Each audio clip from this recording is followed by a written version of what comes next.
Muchas gracias, señora presidenta. Señora ministra, dadas las horas que ya llevamos aquí y que no quiero repetir argumentos que ya he podido referir en esta tribuna, seré breve. Me voy a referir a algunas cuestiones concretas de los dos reales decretos que usted ha defendido. El primero de ellos, el que tiene que ver con el que comúnmente se conoce como prohibición de despedir en tiempos de coronavirus, que, como señalaré ahora mismo, no es exactamente así. Lo que este decreto plantea no es la prohibición del despido, sino que, en todo caso, lo que hace es subir el coste del despido a 33 días por año, impidiendo que se cuele como causa objetiva lo de los 20 días por año.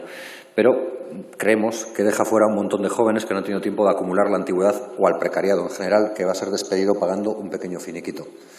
Por lo demás, no le negaré que este decreto tiene elementos positivos y tiene elementos de avance. Nos gustaría haber visto más reflejo de lo que usted ha dicho en la tribuna en el propio decreto, porque creemos que se debe ir más allá de lo que se ha hecho. Y también queremos referirnos, como lo ha hecho la portavoz de la CUP, a las trabajadoras del hogar. Están hablando de medidas, pero estamos hablando de un sector muy amplio. Más de 600.000 mujeres desempeñan sus funciones, sus labores en el trabajo del hogar, trabajo doméstico llamado así, pero más de 200.000 de ellas no tienen ningún tipo de ligazón contractual. Se moverían en eso que se llama la economía sumergida. Y para ellos, o para ellas, perdón, me temo que las medidas que aquí se plantean van a resultarle baldías, por no decir inútiles, porque no les van a reflejar. Y creemos que hay todavía mucho que hacer. Y también nos gustaría referirnos a la situación de los y las jornaleras, porque lo que hemos visto estos días es bastante escandaloso, porque lo que hemos visto estos días no es que falte mano de obra, sino que todavía algunos hoy pretenden que en este contexto tan especialmente difícil sigan siendo esclavos en el campo. Y creemos que eso también es denunciable y ahí también hay que hacer mucho más de lo que se está haciendo. Porque probablemente alguien tenga la tentación de decir que incluso después de esto y con condiciones laborales más draconianas, más duras para la clase trabajadora, seguiremos viviendo una democracia. Bien, como decía Lenin, en Grecia los únicos que son libres son los esclavistas.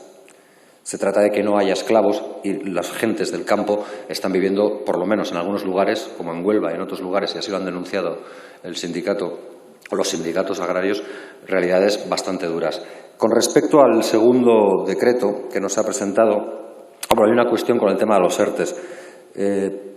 Me gustaría que se haga un especial celo para que empresas con beneficios importantes no se acojan a los ERTEs como puerta de salida fácil para seguir manteniendo niveles económicos potentes para ellos mismos, no para sus trabajadores.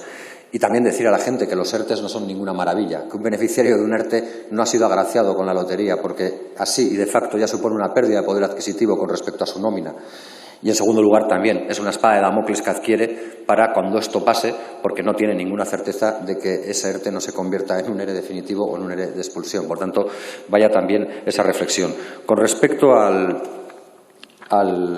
siguiente decreto, el del permiso retribuido recuperable, nosotros le decimos que no estamos de acuerdo con una cuestión, y es que al final nuevamente sean los y las trabajadoras los que ponen todo de su parte, porque al final no estamos hablando de ninguna dádiva, ni del Estado ni de los empresarios. Estamos hablando de un esfuerzo de los trabajadores que van a tener que recuperar una vez se reincorporen y en horas extraordinarias, entiendo. Por tanto, no ha lugar a que esto aparezca como una de las medidas de favorecimiento que el poder público toma para con los y las trabajadoras. En todo caso, se les va a hacer trabajar lo que no han podido trabajar antes. Sí me gustaría señalar una cuestión con esto, y le pondré un ejemplo. Según la patronal alavesa, que no es muy cercana a nosotros, como podrá comprender, según un estudio, una encuesta interna de la patronal alavesa, decía, que está hecho por la Cámara de Comercio para la patronal alavesa, decía que el 37% de las empresas han tenido durante este tiempo bajas por contagio.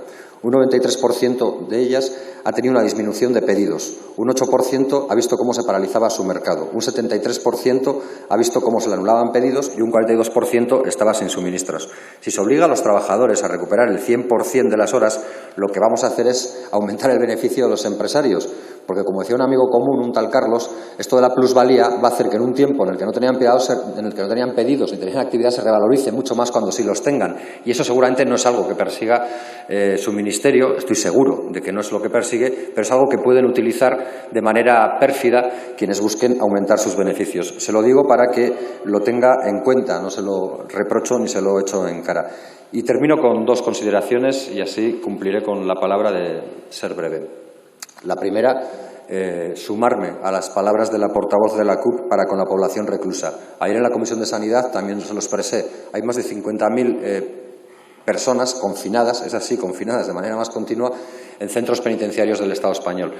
Su salud peligra severamente y nos adherimos a las recomendaciones que al Estado español le ha hecho tanto Michelle Bachelet en su papel de comisionada de las Naciones Unidas como la propia Comisaria Europea de Derechos Humanos cuando le dice que se dejen de apostar por medidas punitivas y se busquen medidas para hacer frente a este confinamiento que pasen más por las que le ha señalado la responsable, la señora diputada de la CUP, que tiene que ver con la excarcelación y que tiene que ver con un confinamiento en sus propios domicilios. Le pido que le haga llegar esa reflexión que nosotros hacemos siempre que podemos para el conjunto de la población reclusa al ministro del Interior que él compete.